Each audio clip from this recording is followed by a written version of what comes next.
নমস্কার। সৎকথায় প্রতিদিনের প্রার্থনার ধারাবাহিক যে অনুধ্যান, সেই অনুধ্যান পর্বের আজ 246তম দিনের অনুধ্যান। আমরা ভগবান শ্রীরামকৃষ্ণ পরমহংসদেব, সকলের মা শ্রীমা সারদা দেবী এবং যুগাচার্য স্বামী বিবেকানন্দকে প্রণাম জানিয়ে, আপনাদের সকলকে প্রণাম জানিয়ে আমাদের আধ্যাত্মিক অনুধ্যানের আজকের পর্বটি আমরা শুরু করছি। বিগত দিনগুলিতে আপনাদের মন খারাপ হয়ে যাচ্ছে, ভারাক্রান্ত হচ্ছে, এটি আপনারা ইউটিউব কমেন্টের মাধ্যমে জানিয়েছেন। সেই একই অবস্থা আমারও। ভাববেন না যে আমি মনে মনে আনন্দ পাচ্ছি, কিন্তু এখনও ভগবানের কৃপায় চলছে। দেখা যাক প্রভুর কী ইচ্ছা। আমরা প্রভুকে স্মরণ করে আর ওই হবে কি হবে না এই বিষয়ে না আলোকপাত করে আমরা স্মরণ মননে ব্রতী হই। যদি আগামী দিনে ভগবান সুযোগ দেন তাহলে আরও চলবে, যদি না হয় তাহলে সেটি তাঁরই ইচ্ছা। সকলকে আবারও আমার ব্যক্তিগতভাবে ভুলুণ্ঠিত প্রণতি জানিয়ে আজকের অনুধ্যানের যে বিষয়, তিনি আর এক মহাত্মা, আমরা তাকে মহাত্মা বলেই মনে করি। তিনি আমাদের the face of silence, Sri Ramakrishna the face of silence, Sri Ramakrishna নৈঃশব্দের এক রূপ। এই অসাধারণ বইটি যিনি আমাদেরকে উপহার দিয়েছেন, সেই ধনগোপাল মুখোপাধ্যায় বা ধনগোপাল মুখার্জিকে নিয়ে আজকের স্মরণ মনন। আমরা এই সৎকথায় প্রতিদিনের প্রার্থনার অনুষ্ঠানটি এমন এমন ব্যক্তিত্ব এবং চরিত্রকে নিয়ে আলোচনা করার সুযোগ আমাদের হয়েছে। আমরা সেই সমস্ত তথ্য উদ্ধার করতে পারছি, জানতে পারছি, যাতে শ্রীরামকৃষ্ণ ভাব আন্দোলন তথা এই ভাব সাহিত্যের যে চরিত্রগুলি রয়েছে, যারা লিখেছেন অনবদ্যভাবে, সেগুলিও আমাদের ভক্ত হিসাবে জানা একান্ত জরুরি। আমরা অনেক সময় অনেক বই পড়ি, কিন্তু তার গভীরে গিয়ে তার তাৎপর্য বা কে লিখলেন, তার জীবন কীরকম, সেইগুলি আমরা কখনো অনুধ্যান করার কথা হয়তো ভাবতে পারি না, বা সবার সেই সুযোগ হয় না। সৎকথায় প্রতিদিনের প্রার্থনা আমাদের সেই সুযোগটি করে দিচ্ছে। ধনগোপাল মুখার্জির যে জীবন, সেটি অত্যন্ত তাৎপর্যপূর্ণ একটি জীবন। তিনি 1890 খ্রিস্টাব্দে বাংলায় জন্মগ্রহণ করেছিলেন একটি খ্যাতনামা স্বাধীনতা সংগ্রামী পরিবারে। তার বড় ভাই ছিলেন যদুগোপাল মুখোপাধ্যায়, একজন বিশিষ্ট স্বাধীনতা সংগ্রামী। ধনগোপালও দেশের স্বাধীনতা সংগ্রামে জড়িয়ে পড়েছিলেন। খুব অল্প বয়সে তিনি জাপানের উদ্দেশ্যে দেশত্যাগ করেন কারাবাস এড়াবার জন্য। জীবন ধারণের জন্য জাপানে তাকে পরিচারকের অর্থাৎ ভৃত্যের কাজ করতে হয়েছে। ক্রমে ক্রমে তিনি সুন্দরভাবে জীবনযাত্রা নির্বাহের সব আশা হারিয়ে ফেললেন এবং তার ভালো রকম মোহভঙ্গ ঘটল। তিনি সেই সময় এমন একজন আমেরিকানের সংস্পর্শে এলেন যখন তিনি চুক্তিতে নিয়োগের জন্য এশিয়াবাসী শ্রমিকের সন্ধান করছিলেন। এইভাবেই ধনগোপাল 1910-এ জলপথে আমেরিকায় পৌঁছলেন এক চুক্তিবদ্ধ শ্রমিক হিসাবে। দেখুন জীবনটি, দেখুন এই যে বিপর্যয়, দুঃখ, তার মধ্যে দিয়ে কত ঘটনা ঘটে যায়। মহেন্দ্রনাথ দত্ত সুন্দর করে বলেছিলেন যে যেটা নিয়ে আমরা প্রথমে খুব জাঁকজমক হইচই করি, apparent success is a real failure. যাকে আমরা দেখে তাৎক্ষণিকভাবে মনে পড়ছি খুব সাকসেসফুল, সফল, আসলে সেটি রিয়েল ফেলিওর। আর বলছেন যাকে দেখে আমরা ভাবি যে অ্যাপারেন্ট ফেলিওর, সেটাই কিন্তু রিয়েল সাকসেস, অর্থাৎ জীবনে সেই টিকে যায়। সেটি অসাধারণ লিখেছেন মহেন্দ্রনাথ দত্ত। আমরা কথা প্রসঙ্গে মহেন্দ্রনাথ দত্তের একটি অনবদ্য বই রয়েছে, লক্ষ্মীনারায়ণ ঘটকের লেখা। সেটি এখন দুষ্প্রাপ্য, সবসময় পাবেন না, লাইব্রেরিতে হয়তো গিয়ে সংগ্রহ করতে হবে। কিন্তু অনবদ্য যে আধ্যাত্মিক ক্ষুধা, তার নিবৃত্তির যোগান দিয়েছেন এই মহেন্দ্রনাথ। আমরা স্বামীজির ভাই হিসাবে তাকে জানি, কিন্তু অদ্ভুত রকমভাবে তিনি আমাদের মানসিক পরিতৃপ্তিটি ঘটিয়েছেন। তো সেই চুক্তিবদ্ধ হয়ে ধনগোপাল মুখার্জি এলেন। ধনগোপালের মানসিক গঠন অন্য সাধারণ মানুষের থেকে আলাদা ছিল। তার মন ছিল আধ্যাত্মিক ছাঁচে ঢালা। ইতিহাসের ওই দূরবর্তী অধ্যায়ে কোনো রকম আত্মপরিচিতি ছাড়াই জীবনযাপনের জন্য কঠোর পরিশ্রম করতে ক্লান্ত অসুখী ধনগোপালের মধ্যে আধ্যাত্মিক সংকট চলছিল, স্পিরিচুয়াল ক্রাইসিস। আমাদের অনেক সময় মেন্টাল ক্রাইসিস হয়, ফিজিক্যাল ক্রাইসিস হয়, ফিনান্সিয়াল ক্রাইসিস হয়, কিন্তু আধ্যাত্মিক জীবনেও সংকট আসে। তখন তিনি কায় মনোবাগকে সন্ধান করছিলেন আধ্যাত্মিক পথ নির্দেশকের বা পথ নির্দেশের। তার রচিত দ্য ফেস অফ সাইলেন্স গ্রন্থটি যদি প্রথম অধ্যায়টি আমরা পাঠ করি, তাহলে বেলুর মঠে আরতি দর্শনের সময় তার আধ্যাত্মিক অনুভূতির বর্ণনা রয়েছে। তিনি তার মানসিক গঠন সম্পর্কে যেন সম্যক ধারণাটি ওই বইটির প্রথম অধ্যায়ে তিনি তুলে ধরেছেন। 1912 সালে ধনগোপাল বাহাই গুরু আব্দুল বাহার সাক্ষাৎ লাভ করেন। এই গুরু তাকে প্রার্থনায় মনোনিবেশ করতে বলেছিলেন, কিন্তু সেই উপদেশ তিনি আন্তরিকভাবে অনুসরণ করতে পারেননি। 1913 তিনি প্রখ্যাত সংস্কৃত পণ্ডিত জর্জ থিবার্ট অনুদিত শঙ্করের ব্রহ্মসূত্রের ওপর একটি টিকা পাঠ করেন এবং এই সুপণ্ডিত পরে ভারতবর্ষের সম্পূর্ণানন্দ বিশ্ববিদ্যালয়ের উপাচার্য হয়েছিলেন। ক্যালিফোর্নিয়ায় ছোটোখাটো কাজ করে জীবিকা নির্বাহের জন্য তিনি কয়েকজন মানুষের সান্নিধ্যে আসেন, যারা তার মতন কবিতা প্রেমী, এবং এই কবিদের আড্ডায় তিনি ঘন ঘন যাতায়াত শুরু করেছিলেন।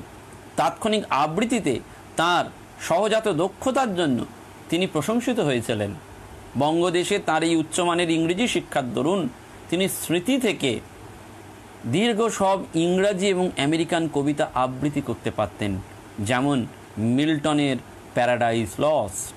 1914 মে মাসে তিনি বার্কলের স্নাতক হন, কারণ তার এক বন্ধু বার্কলের ক্যালিফোর্নিয়া বিশ্ববিদ্যালয় থেকে একটা ডিগ্রি অর্জন করে তাকে সৌভাগ্য বা ভাগ্য ফেরানোর চেষ্টা করতেন।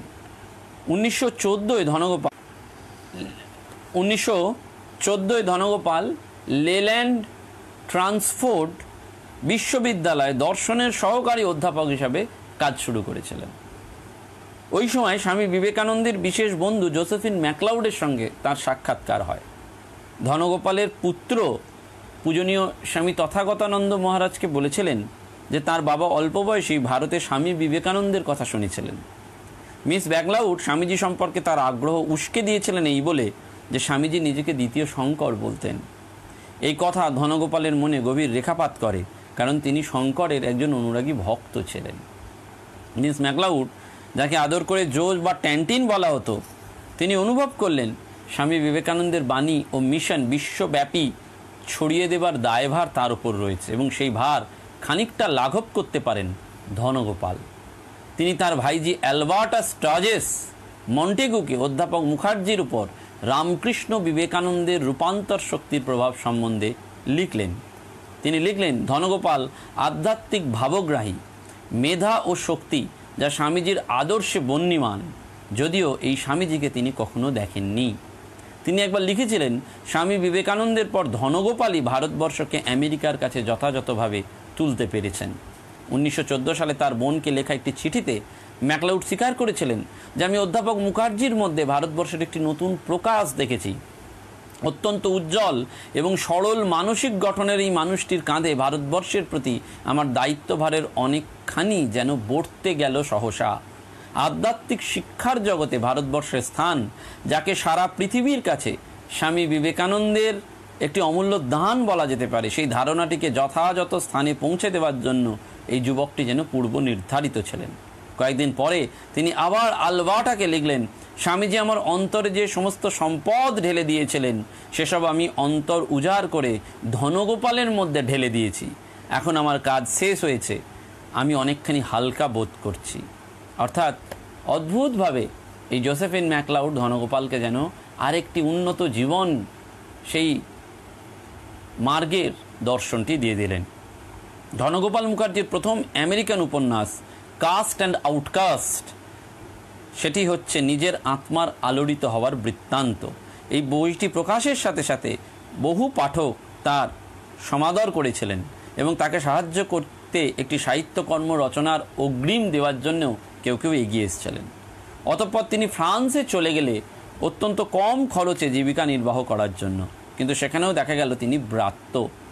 1920-তে সস্ত্রীক ভারতে এসে তার বেদনাময় উপলব্ধি হলো যে তিনি তার প্রিয় মাতৃভূমিতে যেন একজন বিদেশির মতন রয়েছে, কারণ দীর্ঘদিন তিনি ভারত ছাড়া, সুতরাং তার মনে হয়েছে যে তিনি যেন এখানে একজন বিদেশি। তিনি নিজে এবং ভারতবর্ষ দুই ইতিমধ্যে বদলে গেছে। কেবল একজনই অপরিবর্তিত থেকেছেন, তিনি হচ্ছেন তার স্নেহময় দাদা যদু গোপাল। তিনি আমেরিকায় ফিরে এসে লিখলেন মাই ব্রাদার্স ফেস, এবং এইবারে তার ভারত দর্শনের আধ্যাত্মিক আত্মানুসন্ধানের পুনরাবৃত্তি যেন সেটি বলা যায়। 1922-এ মিস ম্যাকলাউড ধনগোপালকে নিয়ে গেলেন ঠাকুরের সাক্ষাৎ শিষ্য এবং রামকৃষ্ণ সংঘের দ্বিতীয় সংঘাধ্যক্ষ পূজনীয় শ্রীমৎ স্বামী শিবানন্দ মহারাজের কাছে। এর কাছেই তার মন্ত্র দীক্ষা হলো ভারতবর্ষে। এরপর নিয়মিতভাবে স্বামী শিবানন্দের সাথে পত্র সংযোগ চলতে লাগলো, একদম পিতা পুত্রের মতন। এবং কিছুদিন পরে স্বামী অখণ্ডানন্দের সঙ্গেও তার বেলুড় মঠে সাক্ষাৎ হলো। ধনগোপাল এই দুই স্বামীজির সঙ্গে আধ্যাত্মিক যোগাযোগ রেখে চলতে লাগলেন পত্র মারফত, আর দুজনেই তাকে গৈরিক বসন পাঠিয়েছিলেন আমেরিকায়। স্বামীজি ঠাকুরের আরও কয়েকজন সাক্ষাৎ শিষ্যের সংস্পর্শে এসেছিলেন এই ধনগোপাল। তবে স্বামীজিদের সাহচর্যে এসেও অশান্তির কারণ সম্পর্কে তার খানিকটা স্বচ্ছ ধারণা হয়েছিল, যার ফলে তীব্র আধ্যাত্মিক আকুতির রূপ তার মধ্যে জন্ম নিল এক মানসিক প্রবল অবসাদ। তিনি ছিলেন গড়পড়তা মানুষের তুলনায় খানিকটা অন্য ধাতুতে গড়া মানুষ। কোনো অনাধ্যাত্মিক দৃষ্টিকোণ থেকে তার এই মানসিক অবসাদের ধরনটি বোঝা যায় না।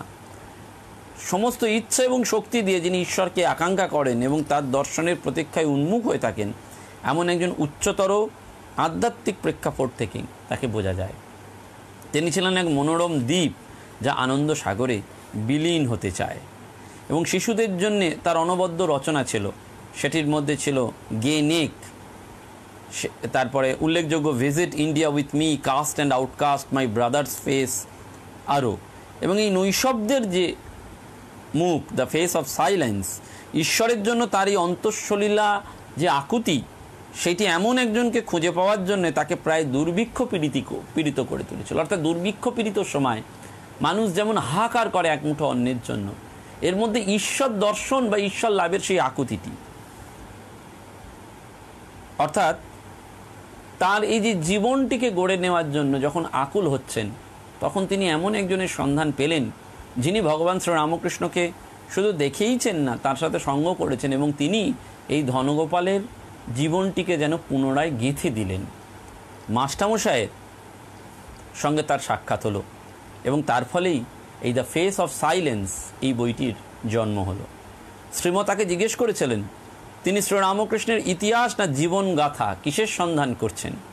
ধনগোপাল উত্তর দিয়েছিলেন, আমি শুধু এইটুকু তথ্যই চাই যা আমাকে তাঁর সম্পর্কে বিশ্বাসযোগ্য লোককাহিনীগুলি একত্রিত করতে সাহায্য করবে।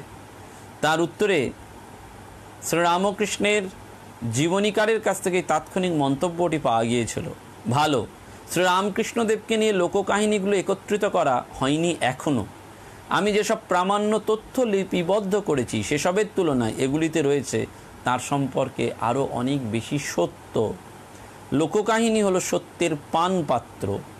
নিছক তথ্য এত সত্যপরায়ণ এবং এত নিরস যে সেই সব বিশ্বাস করে কারোর কোনো রকম উত্তরণ ঘটে না। মিস ম্যাকলাউডের সঙ্গে ধনগোপালের গুরুত্বপূর্ণ সাক্ষাতের 12 বছর পরে তার এই মহৎ সাহিত্য কীর্তিটি প্রকাশ হয়। 1926-এ ইপি ডাটন অ্যান্ড কোম্পানি নিউ ইয়র্কে দ্য ফেস অফ সাইলেন্স বইটি প্রকাশ করেন, এবং প্রকাশের সঙ্গে সঙ্গে বইটি একটি বিশেষ স্বাতন্ত্র্য অর্জন করে, যা একে ভবিষ্যতেও প্রাসঙ্গিকতা এনে দেয়। লিগ অব নেশন বইটিকে বছরের শ্রেষ্ঠ 40টি প্রকাশনার মধ্যে অন্যতম নির্বাচিত করে জেনেভার আন্তর্জাতিক গ্রন্থাগারে রেখে দিলেন। ঠাকুর কত কি করতে পারেন দেখুন। কোথায় ছিলেন এদেশের মানুষ, তাকে বিদেশে নিয়ে গেলেন, ম্যাকলাউডের সাথে পরিচয় করালেন, আবার ফিরিয়ে আনলেন, মহাপুরুষ মহারাজের কাছ থেকে কৃপা পাওয়ালেন, আবার মাস্টারমশাইয়ের কাছ থেকে সেই উজ্জীবন বা প্রেরণাটা যেন তিনি পেলেন। এই ফেস অফ সাইলেন্স বইটি উৎসর্গ করেছেন তিনি গ্রন্থকারের কথায় এমন 4 জনকে যারা আমাকে পথ দেখিয়েছেন। মিস জোসেফিন ম্যাকলাউডের নামটি এই তালিকার শীর্ষে রয়েছে।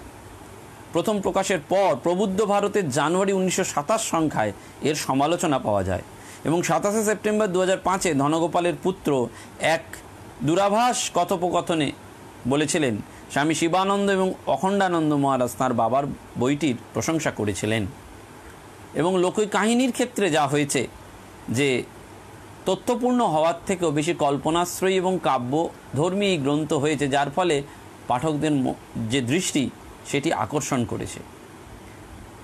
রোমারোলা লিখেছিলেন যে শিল্পসম্মত কাজ হিসাবে বইটির একটি অসাধারণ মূল্য রয়েছে, কারণ এটিতে সমকালীন ভারতবর্ষের পরিবেশে শ্রীরামকৃষ্ণের একটি চমৎকার ভাবমূর্তি ফুটে তোলা হয়েছে। এবং তিনি আরও বলেছেন যেটা আমি কখনোই ভুলতে পারবো না, যে এই চমৎকার বইটি থেকেই আমি সর্বপ্রথম শ্রীরামকৃষ্ণ সম্পর্কে জানতে পারি এবং প্রেরণা পাই তার জীবনী লেখার কাজটিকে হাত দেওয়ার জন্য। ধনগোপাল মুখার্জি গভীর চিন্তাশীল এবং অত্যন্ত অন্তর্মুখী প্রকৃতির জীবনের ছিলেন, সেজন্য কোথাও হয়তো নোংরটা সেইভাবে ফেলতে পারেননি। শ্রদ্ধেয় স্বামীদের স্নেহময় সাহচর্য এবং তাদের পত্র বিনিময় তার সহজাত আধ্যাত্মিক প্রবণতায় আরও গভীরতা এনে দিয়েছিল। তিনি 12ই জুলাই 1936 নিউ ইয়র্ক থেকে স্বামী অখণ্ডানন্দজিকে বাংলায় একটি চিঠি লেখেন এবং তারপর ধ্যানে বসেন। ঈশ্বরের সঙ্গে একান্তে ধ্যানযোগে মিলিত হয়ে তারপর স্থির সিদ্ধান্ত নেন সেই রাত্রেই নিজের ঘরে উদ্বন্ধনে পার্থিব শরীর ত্যাগ করেন। খুব সম্ভবত সেই দিন তার রামকৃষ্ণের দর্শন লাভ ঘটেছিল, যার ফলে তার স্বেচ্ছা বরণ মৃত্যু ত্বরান্বিত হয়েছিল।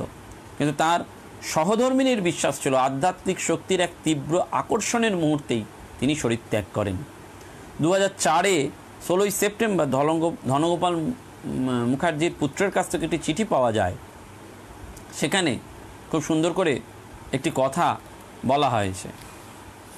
সেটিতে বলা হয়েছে যে তাঁকে লেখা শিবানন্দের চিঠিগুলি তাকে উৎসাহ এবং মানসিক পুষ্টি যোগাতো। স্বামী বিবেকানন্দের বাণী আমেরিকার জনগণের কাছে পৌঁছে দেওয়ার ব্যাপারে তার উত্তরাধিকার নিয়ে আরও কাজ করবার স্বপ্ন আমার বাবার যে রয়েছে সেটি লক্ষ্য করেছিলেন। রামকৃষ্ণ সংঘের প্রেসিডেন্ট স্বামী অখণ্ডানন্দ অনুধাবন করেছিলেন আমার বাবা ঠাকুরের সঙ্গে মিলিত হওয়ার জন্য মৃত্যু কামনা করছেন। রামকৃষ্ণ বিবেকানন্দের আধ্যাত্মিক প্রভাব কয়েকজন ব্যক্তির মাধ্যমে রোমারোলা এবং রোমারোলা লিখিত জীবনগ্রন্থ থেকে সারা বিশ্বে ছড়িয়ে পড়ে। ভগিনী ম্যাডেলাইনের প্রচেষ্টা এবং জোসেফিন ম্যাকলাউডের দৌত্যে উৎসাহিত হয়ে দ্য ফেস অফ সাইলেন্স বইটি পড়ে রোমারোলা এই ঠাকুরের জীবনীটি লিখেছিলেন। এবং রোমারোলা ধনগোপালকে নিজের বাড়িতে আমন্ত্রণ জানিয়েছিলেন এবং তার সঙ্গে ব্যক্তিগতভাবে সাক্ষাতের সুযোগের জন্য ব্যাকুলভাবে থাকতেন। তার ইচ্ছা পূরণ করে ধনগোপাল মুখার্জি 1926-এর 4 অক্টোবর জেনেভাতে আসেন তার সঙ্গে দেখা করার উদ্দেশ্যে। রোমারোলা তার ডায়েরিতে সে বিবরণ লিখে রেখেছেন। 13ই মে 1927 মিস ম্যাকলাউডের সঙ্গে তার প্রথম সাক্ষাতের বিবরণীটিও রোমারোলা লিপিবদ্ধ করেছেন তার ডায়েরিতে। সেখানে লেখা হচ্ছে যে মুখার্জি আসার পর কয়েক মাস প্রায় 1 বছর ধরে আমি এবং আমার বোন রামকৃষ্ণ এবং বিবেকানন্দ সম্পর্কে আকর্ষণ বোধ করতে থাকি। ভারতবর্ষের রামকৃষ্ণ মিশনের সঙ্গে মুখার্জি আমাদের পরিচয় ঘটিয়ে দেন। অর্থাৎ কিছু কিছু ক্ষেত্রে এমন মানুষ থাকেন যারা এই পরিচয়টা ঘটিয়ে দেন। তিনি আরও লেখেন যে মিস ম্যাকলাউড মারফত শ্রীরামকৃষ্ণ এবং স্বামী বিবেকানন্দ সম্পর্কে একটি লাইব্রেরি ভর্তি বই পেয়ে যান। এই সব বইয়ের সঙ্গে ম্যাকলাউড তাকে প্রচুর উৎসাহ দিতেন। মিস ম্যাকলাউডকে বলেছিলেন, অধিকাংশ মানুষের কাছেই ভালো রকম চোখ ধাঁধানো প্রামাণ্য শ্রীরামকৃষ্ণকে অনুভব করা যেত তাঁর চান্দ্রেয় প্রতিবিম্ব বিবেকানন্দের মধ্যে দিয়ে। তিনি লিখেছিলেন, আপনি রামকৃষ্ণ সম্বন্ধে লিখতে গিয়ে বলতে চান তাকে ঘিরে রয়েছে অসীম আনন্দ। বলা হয়ে থাকে দেহে এর ধারণ সম্ভব নয়। রামকৃষ্ণ বিগত 3000 বছরের প্রতিনিধিত্ব করছেন আর বিবেকানন্দ আগামী 3000 বছরের। 1927-এ ম্যাকলাউড আবার দুবার সুইজারল্যান্ডে রোমারোলার সঙ্গে দেখা করেছিলেন মে মাসের 14 এবং 16 তারিখে। পরবর্তীকালে রোমারোলা তার ডায়েরিতে ম্যাকলাউড সম্পর্কে লিখেছিলেন, তার চলার পথে অর্জন করা আধ্যাত্মিক জ্ঞান তিনি আদান প্রদান করতে ভালোবাসতেন। তিনি ছিলেন সেই সব পতঙ্গের মতন যারা ফুল থেকে অমৃত সংগ্রহ করে পরাগ মিলনের সাহায্যে নতুন প্রজন্মের আগমন সুনিশ্চিত করে, যার ফলে রোমারোলা শ্রীরামকৃষ্ণ এবং স্বামী বিবেকানন্দের জীবনী গ্রন্থ লিখতে উৎসাহিত এবং অনুপ্রাণিত হন। তাকে এ ব্যাপারে প্রচুর সাহায্য করেছিলেন স্বামী অশোকানন্দ। রোমারোলা সেইটিও 26শে জুন 1927 তাকে একটি চিঠির মাধ্যমে জানিয়েছিলেন। এবং এই সাক্ষাতের এক বছর পরে 4 অক্টোবর 1927 রোমারোলা মুখার্জিকে লিখেছিলেন, কোনো বইয়ে ভারতবর্ষ সম্বন্ধে পড়ার সময় দেশটি নিয়ে কিছু অনুভূতি যখন আমার মনে গভীর ছাপ ফেলে, তখন একটি নতুন ধারণা আবিষ্কার করলাম বলে আমার আদৌ মনে হয় না।